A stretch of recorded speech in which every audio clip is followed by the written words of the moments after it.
ହେବ ଭକ୍ତଙ୍କୁ ପରୀକ୍ଷା ସେଭଳି ହେବ। ଏ ବାରଣ ବେଳେ ସେ ପରୀକ୍ଷା କ'ଣ ହେବ? ଏ ମହାପୁରୁଷ କହନ୍ତି କିଏ ସେ ପରୀକ୍ଷା କରିବେ। ଆଉ ଏ କଥା ଯଦି ଆମେ ନ ଜାଣିବା ବା ମନେ ନ ରଖିବା ତାହେଲେ ପରୀକ୍ଷା ବେଳେ ଫେଲ୍ କରିଯିବା। ସେ କହୁଛନ୍ତି ସତ୍ୟର ପ୍ରଚାର କରିବେ ମୋ ଭକ୍ତ ପତି ଜୀବ ପାଇ କାଳ ଓ ପତି ଜୀବ ପାଇ କାଳ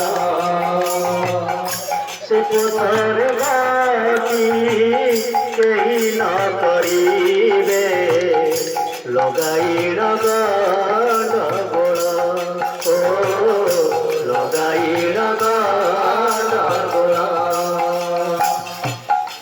କ'ଣ କହିଲେ ଯେ ସତ୍ୟର ପ୍ରଚାର କରିବେ ମୋ ଭକ୍ତ।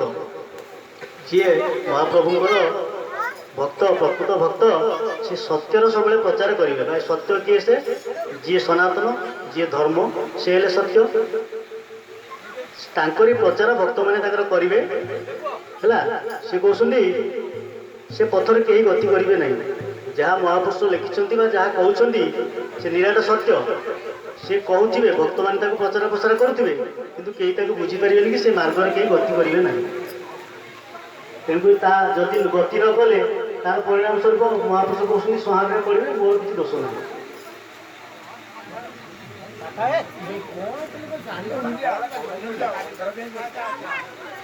ସେ ପରୀକ୍ଷାରେ କିଏ ସେ କରିବେ ସେ କଥା ମହାପୁରୁଷ କହୁଛନ୍ତି ନା ଓଡ଼ିଶାରେ ପରୀକ୍ଷା ନିଶ୍ଚୟ ହେବ ଜାଣ ପରୀକ୍ଷା ପାଇଁ ପ୍ରସିଦ୍ଧ ଅଟେ କେଉଁ ସ୍ଥାନ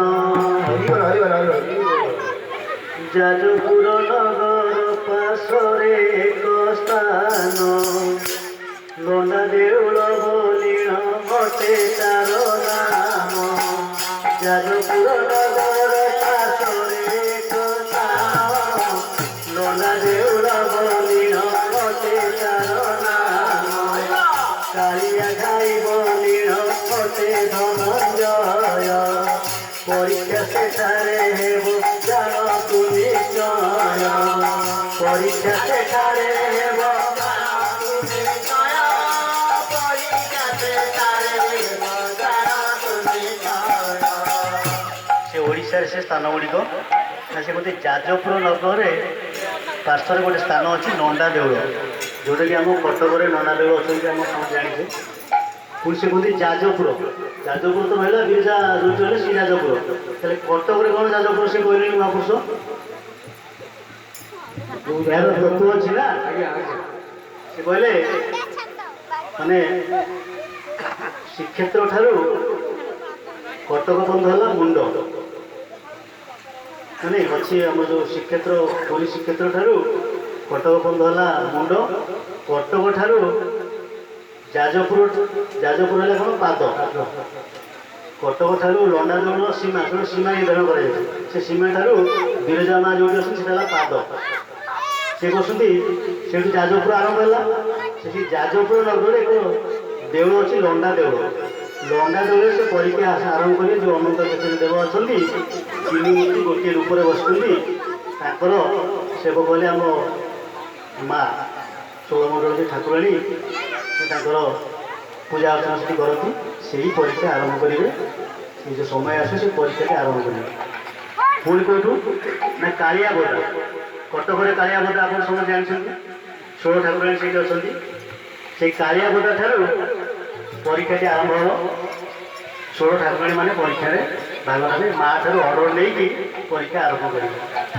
ପୁଣି କ'ଣ କହୁଛନ୍ତି ନା ଟିକିରା ଗହିରି ପୁଣି ଜଗତସିଂହପୁର ପରୀକ୍ଷା ହୋଇବ ଉଆକିଆ ପରିବାର ଅଷ୍ଟଚଣ୍ଡୀ ମାନେ ମୋର ଆଜ୍ଞାକୁ ଯେ ଧରି ପରୀକ୍ଷା କରିବେ ଭକ୍ତ ଆଣିବେ ଓଟାରି ପରୀକ୍ଷା କରାଇ ଭକ୍ତ ଆଣିବେ ଓଟାରି ପରୀକ୍ଷା କରାଇ ଭକ୍ତ ଆଣିବେ ଓଟାରି। ଜଗତସିଂହପୁର ଟିକିରା ଗୋହି ଗୋଟେ ସ୍ଥାନ ଅଛି। ସେ ଟିକିରା ଗୋହିରେ ଭୀଷଣ ପରୀକ୍ଷା ହେବ। ଶାରଳା ମା ପରୀକ୍ଷା କରିବେ। ସେଇଠୁ ଆରମ୍ଭ ହେବ କ'ଣ ନା ଅଷ୍ଟଚଣ୍ଡୀକି ସେ ଆଜ୍ଞା ଦେବେ। जो अष्टचंडी मैंने जो किड़िकिड़ा नाग करके घरे बसि से समय आसूची परीक्षा कर भक्त मान परीक्षा करके परशुराम पाखे देले महाप्रभु युद्धटी आरंभ करेंगे सबू जी प्रकृत भक्त शुभ भक्त से युद्धर अंशग्रहण करेंगे पूर्व कहती एकाक्षर तत्व जेहू कह बुझाई भगत भाव गणा कोई यहीपरि प्राणी माने परिचति देवे उत्तीर्ण होइना सुखे निज पुर जीवे उत्तीर्ण होइना सुखे निज पुर जीवे उत्तीर्ण होइना सुखे निज पुर जीवे एकाक्षर तत्व जी कहीपर एकाक्षर तत्वटी जहाँ जना थी से ही परीक्षा देव भक्त भाव से गणा हम बोली महापुरुष कौन एकाक्षर तत्व कौन सब मेला तो कहूँ तत्वटी सीना जान हो एक अक्षर तत्व कौन से एकाक्षर कौन क्या एकाक्षर कहुए से तत्वटी को जाना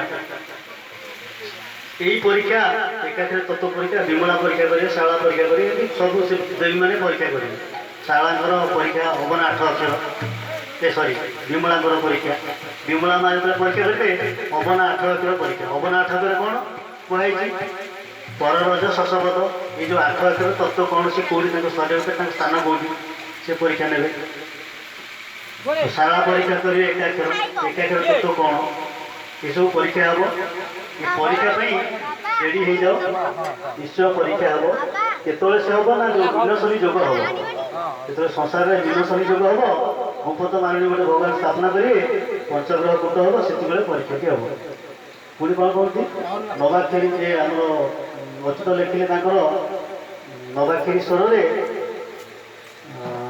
तत्व गोटे निजे विनशनीर आगमरे परीक्षा होई बटिबारे